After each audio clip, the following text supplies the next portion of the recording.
wow, what do you know? It's time for the Pocket Knife Show. Hey, it's Mike on the mic again for another episode of the Pocket Knife Podcast.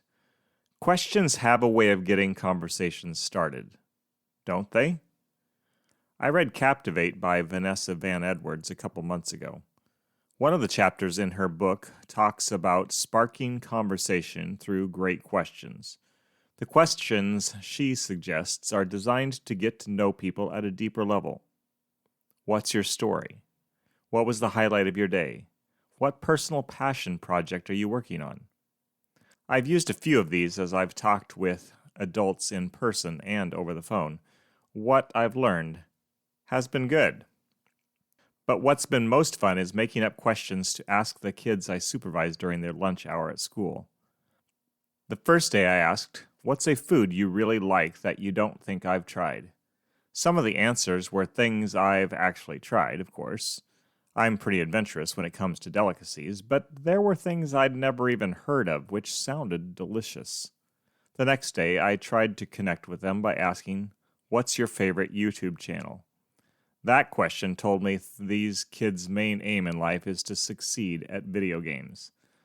By the time day 3 rolled around, a kid looked at me and asked, what's the weird question for today? He caught me off guard. I didn't have one ready.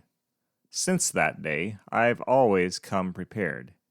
You should hear what kids would do if they had 4 arms, or where they'd want a secret passage from their room to go.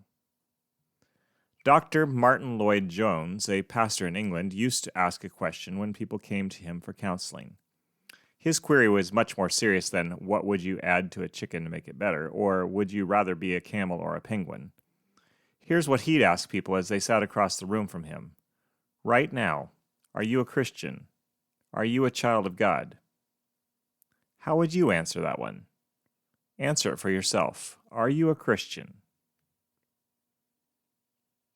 If the person in Martyn Lloyd-Jones's office answered, well, I'm trying, he knew this was a person who didn't understand what it means to be a Christian at all.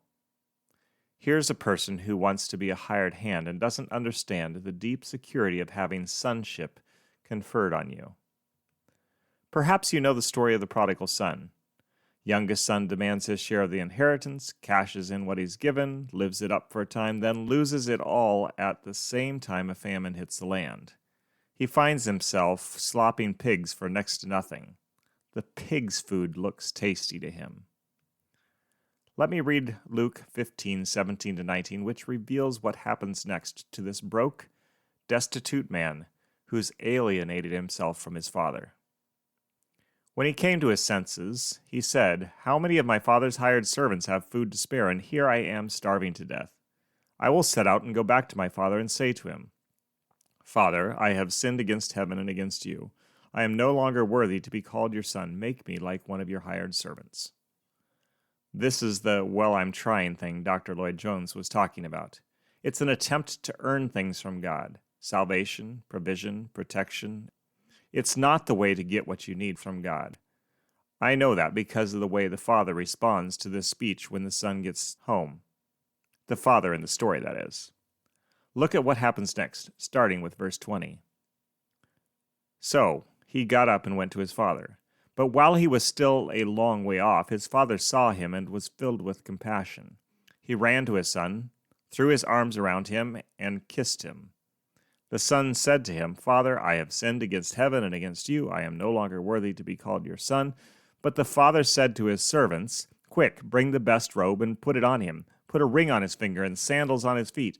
Bring the fattened calf and kill it. Let's have a feast and celebrate. For this son of mine was dead and is alive again. He was lost and is found. So they began to celebrate. The son starts his speech, ready to become a servant. The father ignores him completely. He doesn't even get to the servant part of the speech. The father wraps his arms around his boy, gets him cleaned up, and throws a party. This is a picture of how much God loves sinners and welcomes them into his family when they come to him. They don't have to earn their way. There was another brother in the parable.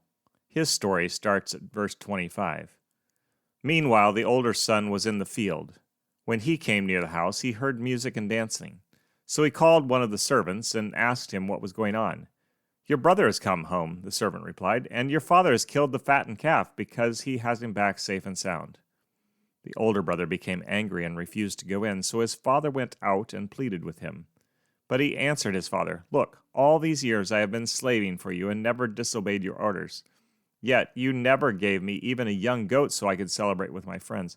But when this son of yours, who has squandered your property with prostitutes, come home, you kill a fattened calf for him." If you're grumpy about who's being let in, perhaps you're as confused about God as the prodigal was. Perhaps you're outside the kingdom if you refuse to associate with lowlifes and scumbags, if you're disappointed when God lets those people in. Are you a Christian? You are if you've put your faith in Jesus. You've been welcomed by the Father even though you were alienated from Him. You've been brought into the family of God, filled with the Spirit. You are a son. You are a daughter. You are loved, and so you serve out of love. You don't have to clean yourself up to be embraced. You don't have to earn your spot by serving slavishly. You can celebrate God's goodness towards sinners because you are one. Stop trying and be. Oh no, it's sad, I know we've come to the end of the show. See you next time.